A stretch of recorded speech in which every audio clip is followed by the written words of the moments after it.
सत्यार्थ प्रकाश के 9वें समोल्लास में मुक्ति के साधनों की चर्चा आई। मुक्ति के साधन बताए गए हैं और भी मुक्ति के उपाय बताए गए हैं। तो वहां बताया श्रवण चतुष्टय। श्रवण चतुष्टय भी मुक्ति प्राप्ति का एक उपाय है। श्रवण चतुष्टय क्या है? श्रवण, मनन, निधिध्यासन और साक्षात्कार। तो श्रवण के विषय में लिखा है, जब कोई विद्वान उपदेश करे तब शांत ध्यान देकर सुनना। विशेष ब्रह्म विद्या के सुनने में अत्यंत ध्यान देना चाहिए कि यह सब विद्याओं में सूक्ष्म विद्या है। तो ये श्रवण के विषय में बताया कि जब विद्वान उपदेश करे तो उसकी बातों को ध्यान से सुनना चाहिए, और विशेषकर ब्रह्म विद्या को मधु विद्या भी कहते हैं, अथवा उसको पराविद्या भी कह सकते हैं। तो ये विद्या अत्यंत सूक्ष्म है, इसलिए इस विद्या को बहुत ही ध्यान से सुनना चाहिए। ये श्रवण कहलाता है। फिर मनन बताया। सुनकर दूसरा मनन, एकांत देश में बैठ के सुने हुए का विचार करना। जिस बात में शंका हो पुनः पूछना, और सुनने समय या सुनते समय भी वक्ता और श्रोता उचित समझे तो पूछना और समाधान करना। तो विद्वान ने उपदेश किया कि यह शरीर अत्यंत ही घृणित है, अत्यंत पवित्र है। ये सुन लिया। अब श्रोता ने इसको सुनने के बाद एकांत में जाकर इसके ऊपर मनन किया कि ये शरीर अत्यंत घृणित कैसे है, अत्यंत अपवित्र कैसे है। दूसरे शरीर को तो देखने की इच्छा होती है, छूने की इच्छा होती है। जो मित्र साथी होते हैं वो आपस में एक दूसरे के गले में हाथ डालकर घूमते हैं, बातें करते हैं। तो यदि शरीर अत्यंत घृणित होता तो ऐसी बात तो नहीं होती। तो फिर वो दोबारा पूछेगा, शंका हो जाएगी तो वो वक्ता से दोबारा पूछेगा कि महोदय विद्वान जी, आपने तो ये बताया कि ये शरीर अत्यंत घृणित है, परंतु जो लोक के अंदर देखा जाता है वहाँ तो शरीर को छूने की इच्छा होती है। दूसरे के शरीर को जो मित्र साथी होते हैं वो एक दूसरे के गले में हाथ डालकर घूमते हैं, बैठते हैं, फिरते हैं। तो ये ऐसा लगता है कि ये शरीर घृणित नहीं है, अशुद्ध नहीं है, अपवित्र नहीं है। क्योंकि जो अपवित्र चीज होती है तो उसको तो कोई देखना नहीं चाहता, छूना नहीं चाहता। जैसे शौच है, मल है, थूक है, इसको कोई देखना नहीं चाहेगा, छूना नहीं चाहेगा। तो ये शरीर तो गंदा नहीं लगता, अत्यंत अपवित्र नहीं लगता। तो विद्वान महोदय कहेंगे कि देखिए कि जब ये शरीर जीवात्मा से पृथक हो जाता है फिर उसको कोई छूना नहीं चाहता। कोई छिपकली मर गई, मेंढक मर गया, चूहा मर गया, तो उस चूहे को पकड़कर उठाने में बड़ी घृणा होती है। मरे हुए मेंढक को या किसी बिल्ली को कुत्तों ने नोच नोच कर बिल्कुल मार दिया, वो खून से लथपथ हो गई। अब ऐसी बिल्ली को उठाना है तो बड़ी घृणा होती है। तो इसलिए ये शरीर क्या है, अत्यंत घृणित है। तो ये शंका श्रोता के मन में उत्पन्न हुई। उसने विद्वान महोदय से पूछा, तो विद्वान ने उसका समाधान किया। ये मनन हो गया, अर्थात एकांत में जाके विचार करे। कोई शंका उत्पन्न हो तो दोबारा वक्ता विद्वान से जाकर पूछे। फिर तीसरी बात बताई, निधि ध्यासन। जब सुनने और मनन करने से निस्संदेह हो जाए, तब समाधिस्थ होकर उस बात को देखना समझना कि वह जैसा सुना था विचारा था वैसा ही है वा नहीं। तो सुनने और मनन करने के बाद निस्संदेह हो गया, संशय रहित हो गया। अब वो समाधिस्थ होकर उस बात को देखेगा समझेगा। समाधिस्थ होकर मतलब समाधि का अर्थ होता है एकाग्रता। अब वो एकाग्र होके अब उस बात को वो देखेगा समझेगा। कौन सी बात को? जैसे ये शरीर अपवित्र है, इसको वो देखेगा समझेगा। कैसे देखेगा समझेगा? प्रमाणों के माध्यम से। शब्द प्रमाण वो ढूंढेगा और उन शब्द प्रमाणों के माध्यम से वो उसको समझने का प्रयास करेगा। जैसे कि योग दर्शन के अंदर एक श्लोक दिया है व्यास मुनि जी ने, तो वो शब्द प्रमाण के रूप में है जो ये बताता है कि ये शरीर अपवित्र है। स्थानात् बीजात् उपष्टम्बात् निःस्यन्दात् निधनात् अपि कायमाधेय शोचत्वात् पंडिताह्ये शुचिम विदु। तो ये शब्द प्रमाण है। ऋषि लोग कह रहे हैं कि शरीर अपवित्र है। फिर अनुमान प्रमाण से उसको सिद्ध करेगा। अनेक कारण हैं जिनसे ये जाना जाता है कि ये शरीर क्या है? अपवित्र है। एक कारण तो ये है कि इसका जो उत्पत्ति स्थान है, जहाँ पर ये बना, जहाँ निर्माण हुआ, वो निर्माण का स्थान बहुत ही अपवित्र है। इसलिए शरीर पवित्र कैसे हो सकता है? मान लीजिए कोई मिठाई ऐसी कढ़ाई में बनाई जाए, जो कढ़ाई बहुत ही गंदी हो, धूल मिट्टी लगी हो, फफूंद लगी हो, छिपकलियों की शौच उसके अंदर हो, गंदी हो, दुर्गंध मार रही हो, तो क्या ऐसी कढ़ाई के अंदर बनी हुई मिठाई शुद्ध हो सकती है? नहीं हो सकती। इसी प्रकार से ये शरीर जिस स्थान पर बनता है, गर्भ के अंदर, वो अत्यंत ही अपवित्र स्थान है। इसलिए शरीर क्या है? अपवित्र है। फिर दूसरा कारण बताया बीजात। ये शरीर का जो बीज है, रजवीर्य, ये भी अत्यंत घृणित है। इस कारण से ये शरीर क्या है? अपवित्र है। मान लीजिए मिठाई को बनाने का स्थान, कढ़ाई तो शुद्ध है, पवित्र है, साफ है, लेकिन मिठाई जिस मसाले से बनाई जा रही है, जिस आटे से बनाई जा रही है, जिस बेसन से बनाई जा रही है, वो आटा और बेसन बहुत गंदा है, दुर्गंध मार रहा है, कीड़े उसके अंदर है। तो क्या ऐसे आटे और बेसन से बनी हुई मिठाई शुद्ध हो सकती है? नहीं हो सकती। इसी प्रकार से ये जो शरीर है, इस शरीर का जो बीज है वो अत्यंत गंदा है, घृणित है। इस कारण से शरीर क्या है? अपवित्र। फिर तीसरा कारण बताया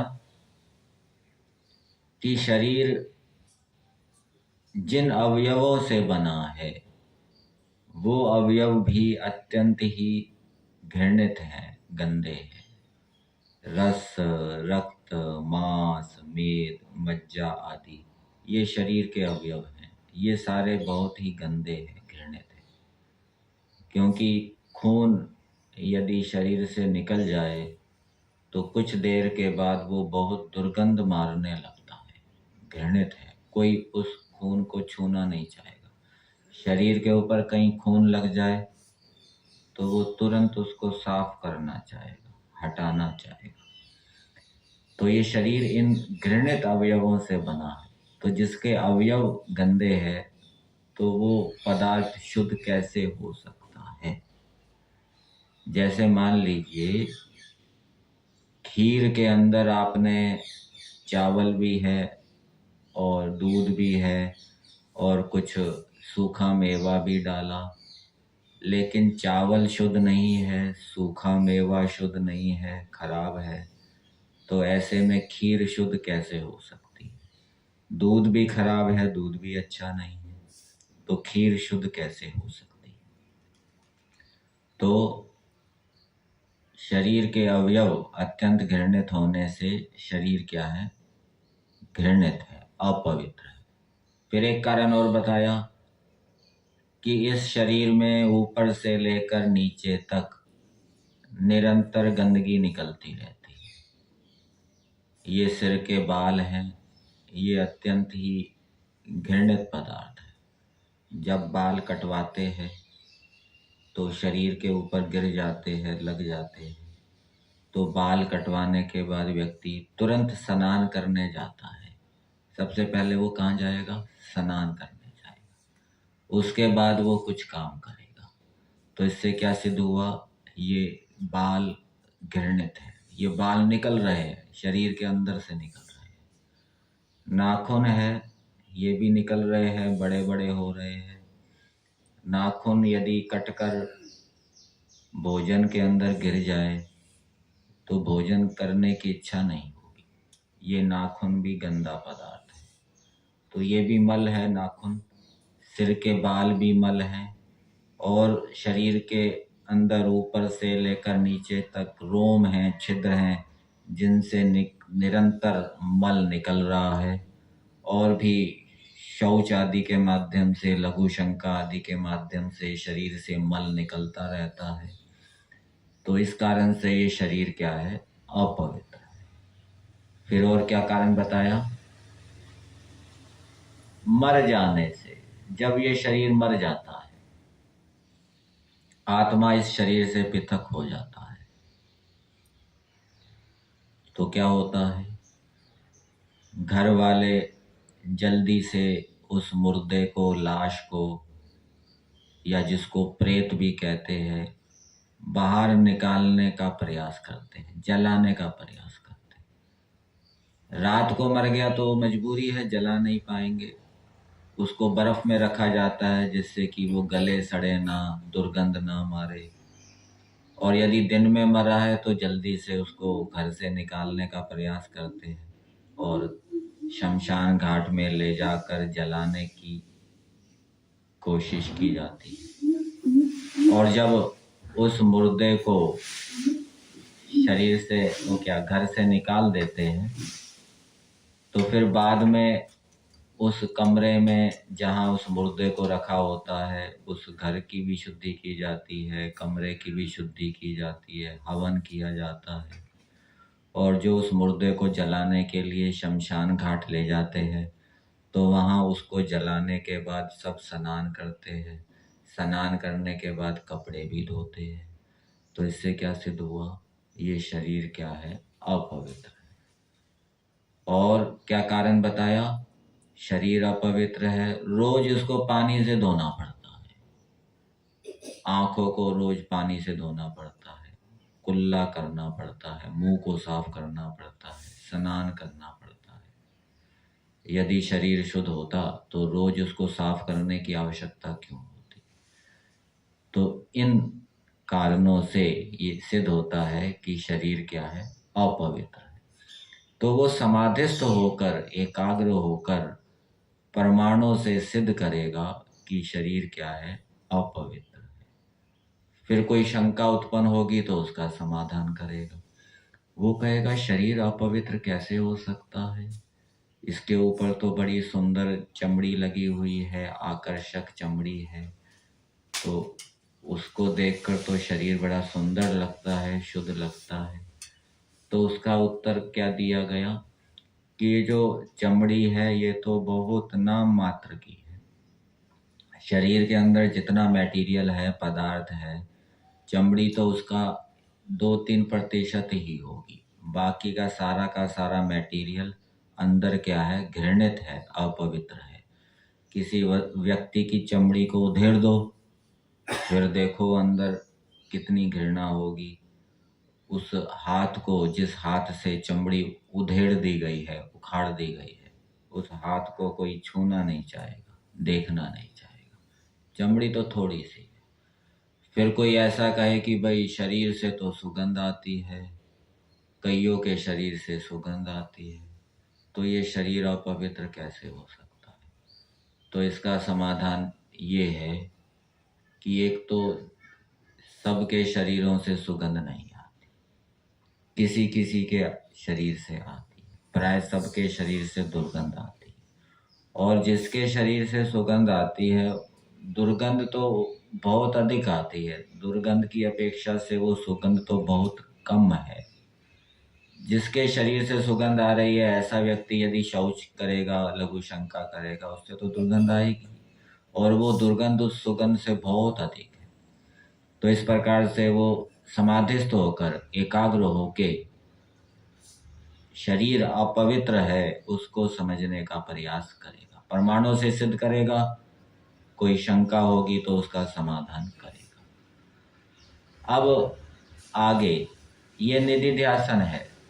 ये क्या है? निधिध्यासन। अब आगे बताया साक्षात्कार। तो साक्षात्कार के विषय में लिखा है, साक्षात्कार अर्थात जैसा पदार्थ का स्वरूप, गुण और स्वभाव हो, वैसा यथा तथ्य जान लेना ही श्रवण चतुष्टय कहता है। तो अब ये जो शरीर आदि का विषय है, ये स्थूल विषय है। तो इसका साक्षात्कार तो, इसका प्रत्यक्ष तो ईश्वर के दिए ज्ञान से होगा। जब ईश्वर से हमें ज्ञान मिलेगा कि शरीर अशुद्ध है, तब ये शरीर की अशुद्धि का प्रत्यक्ष होगा। और वो जो ज्ञान है वो समाधि से पहले मिलेगा। ईश्वर कुछ ज्ञान विज्ञान समाधि से पहले देता है, कुछ ज्ञान विज्ञान समाधि अवस्था में देता है। समाधि अवस्था में किन पदार्थों का ज्ञान विज्ञान देता है? जो सूक्ष्म है, मन है, बुद्धि है, इंद्रिय है, आत्मा है आदि। और समाधि से पहले किन पदार्थों का ज्ञान विज्ञान देता है? जो स्थूल है, जैसे शरीर है, पृथ्वी आदि पदार्थ हैं। तो निधिध्यासन करने के बाद यदि ईश्वर की कृपा होगी, ईश्वर हमें शरीर की अशुद्धि के विषय में ज्ञान विज्ञान देगा, तब तो शरीर की अशुद्धि का साक्षात्कार होगा। और यदि ईश्वर की कृपा नहीं होगी, ईश्वर से हमें ज्ञान विज्ञान नहीं मिलेगा, हमने श्रवण तो कर लिया, मनन भी कर लिया, निधिध्यासन भी कर लिया, लेकिन यदि ईश्वर की कृपा नहीं होगी तो उसका साक्षात्कार नहीं होगा। अब प्रश्न होता है कि ईश्वर की कृपा कब होगी?